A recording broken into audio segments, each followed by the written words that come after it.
Hey there, everyone. Welcome back to another episode of the SummerSlam Rewind. And today I am catching up and talking about SummerSlam 2007. But before we get into the show, 1, 2, do you hear the clock ticking? It's time to get Blue Chew, the chewable tablet that helps you have better sex. If you want your shillelagh to be great, get Blue Chew, link in the description box below. Now on to SummerSlam 2007. So I want to start things off by saying that this was another SummerSlam that I did not love. I've been struggling with these last couple of SummerSlams, primarily just because there hasn't been a lot of good stuff. It's been little sprinkles here and there, but it doesn't make the entire show worth it. So let's go ahead and get into these highlights. I want to start off with Umaga defeating Carlito and Mr. Kennedy in a triple threat match for the WWE Intercontinental Championship. I'll start off by saying that I wasn't a fan of Mr. Kennedy. I'm sure a lot of people love to do his entrance with him and do the Mr. Kennedy whole bit that he used to do. But aside from that, I just wasn't a fan whatsoever. And so back then I wasn't a fan. And even rewatching now, I didn't have this new sense of appreciation. So sorry, Mr. Kennedy and Mr. Kennedy fans, I'm just not on board. But what I am on board with is I always thought that Umaga, when I was younger, was very, very scary, right? Because he just looked like a no BS type of guy. Like, you did not mess with Umaga whatsoever. He looked like he would just grab you and rip you to shreds. And watching him again here on the SummerSlam, I really just kind of remembered so much about why I was a fan of his, like besides him looking like he's going to kill everybody.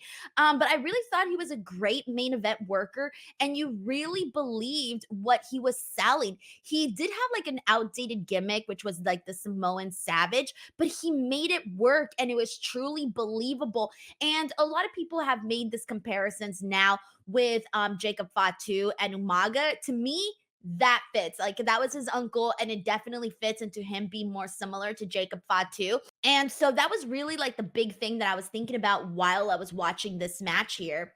All of the best parts were literally anything that Umaga did in this matchup here. Moving on to our next highlight, we had Rey Mysterio versus Chavo Guerrero in a rematch. So we kind of spoke about their match last year for SummerSlam 2006, so in the previous video, and I kind of talked about how I really wasn't too big of a fan of the match itself, and I kind of felt the exact same way watching this one again, because when I watched the one from 2006, I thought, ooh, like this wasn't that good, and then then tuned into 2007 and I completely forgot that there was a rematch. And I was like, damn, this wasn't really good either. Really, the cool thing about this was Rey Mysterio coming out in all silver. And it was funny because by the end of the match, all the silver paint was completely gone. Rey Mysterio gets his win. But yeah, this was a match that, again, I kind of felt just we didn't need to necessarily see it twice. The next highlight that I want to jump into that was actually very entertaining was what we got between Matt Hardy and MVP, which was the beer drinking contest. So they were doing this thing where they would go out and have like all these different types of competitions. And one of the things that they had done previously was like a boxing competition, like a boxing match. And they had MVP had Evander Holyfield come out and sub for him. And so then, in this beer drinking contest, Matt Hardy brought out Stone Cold Steve Austin to do it on his behalf. So I love this. Like, this was just MVP and Matt Hardy feuding for the US title and constantly trying to one-up each other. Frenemies who ended up later winning on the tag team title. So this was actually a pretty fun act for a while. But anyway, so Austin comes out, and this was this was hilarious because he starts doing push-ups and all of this in order to prepare for this beer drinking contest. It doesn't even really happen though, because he just ends up hitting MVP with a Stone Cold Stunner, and that was kind of the end. But this was cool because of course you got to see a Stone Cold Steve Austin appearance, so that definitely popped the crowd. So I love this. I love watching this back, and I would like to see like the modern day version of this because I thought that was really awesome. All right, so moving on to our next highlight, I want to talk about CM Punk versus John Morrison for the ECW Championship. So this match never went anywhere remotely good. I was somewhat disappointed in this. I guess I in my mind because, as you guys know, I was a big CM Punk fan. I just thought this match was like automatically going to be good. But I feel like because I was a big CM Punk fan back in the day, anything CM Punk did was great. And I was just excited to see him. But going back and watching this match, it really wasn't anything good at all. But I do always appreciate watching CM Punk matches, even if they're not good, because I'm just a big fan. So John Morrison won this match. He got his foot on the rope, so he cheated, of course. But when he won, nobody cared. Like, nobody cared at all. And I guess it should kind of tell you where the ECW brand was at this time. CM Punk does win the title, the ECW championship later on. But yeah, this just wasn't it, guys. It just didn't hit in any sort of way. Alrighty, and the next highlight that I want to get into, I had kind of mentioned in my previous video about kind of doing Booker T dirty when we were talking about that Booker T Batista match. And so I'm circling back to that here. So the match that I want to get into is Triple H versus Booker T, King Booker rather. And man, this was not good. This wasn't a pay-per-view match. This was a Monday Night Raw match. And what kind of irritated me here was that they didn't give Booker T a real fight at all. He was taken out with one pedigree and Triple H got the win just like that. I felt like they should have given Booker T a little bit more fight in this. And so the fact that they really didn't, I kind of felt like they cheapened the match. I thought had they actually given Booker T like a little bit more, I really do think that this could have been a way better match than what was presented here. So this was just a big bummer. So back-to-back years where I did not like what they had King Booker a part of.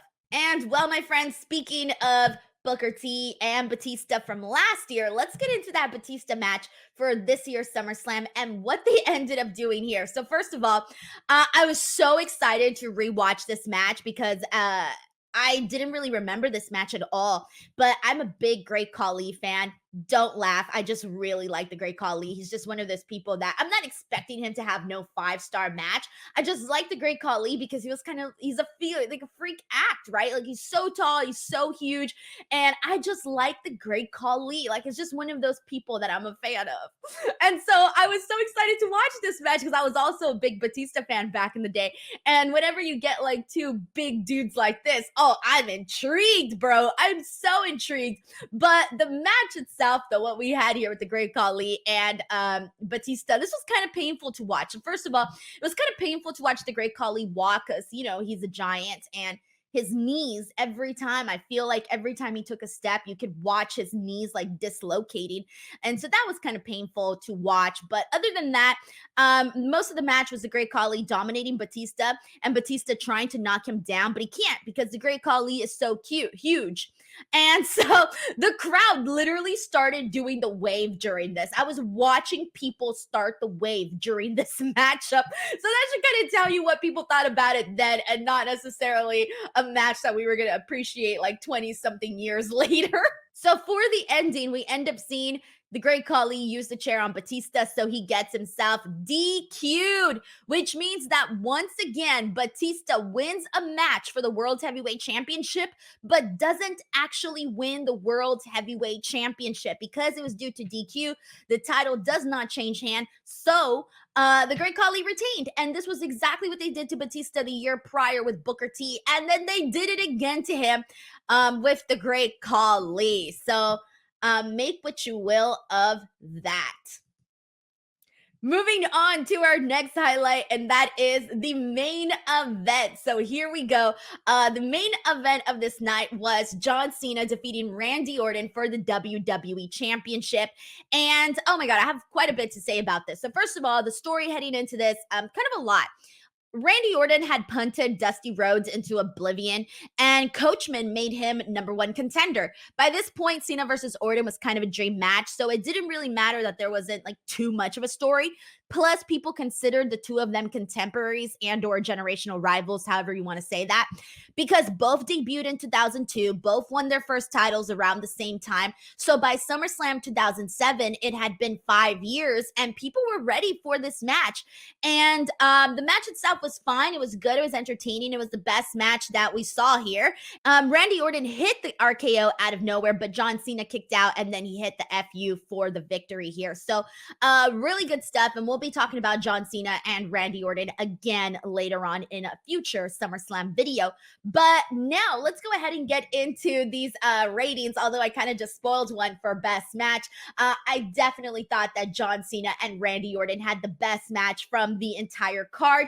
And unfortunately, the worst match, in my opinion, was the women's battle royal to determine the number one contender for the WWE Women's Championship. You guys know I'm not a fan of battle royals, and especially one that doesn't have very many cool moments. So this one just had to be in the worst. MVP, I got to give it to John Cena for getting that victory over Randy Orton, a huge win.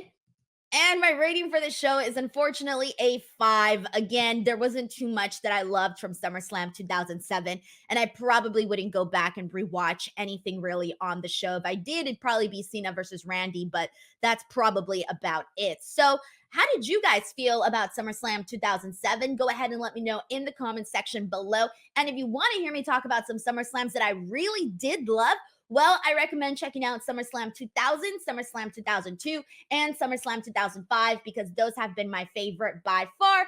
And that's about it for today. I will be back again for the rest of the month with another video. And thank you guys so much for watching. As always, please do not forget to subscribe. Catch you guys on the next one.